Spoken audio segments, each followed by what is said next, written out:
మా బాచిని చూడండి ఎంత కుళ్ళుమోతాడంటే, బిస్కెట్లు మేము తినకూడదంట, వాడు తినకపోతే వీటికి పెట్టకూడదంట. ర్యాబిట్ పిల్లలు కూడా వచ్చి అవి తిన్నాయేమో అని వాటి మూతులు వాసన చూసి అప్పటిదాకా మంచం మీద ఉన్నాడు, టక్కనికి ఎందుకు దిగేసేసాడు.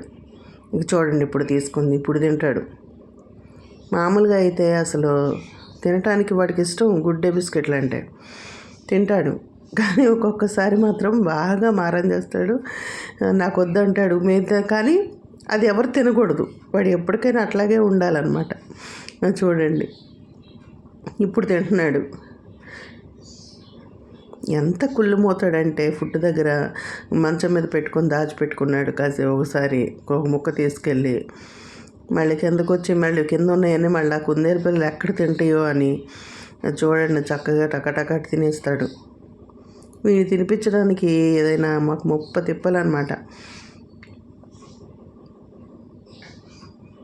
పోనీ తినకుండా వదిలేద్దామా అంటేనేమో పాపం వాడికి ఇష్టం, మాకేమో తినబుద్ధి కాదు వాడు తినందే.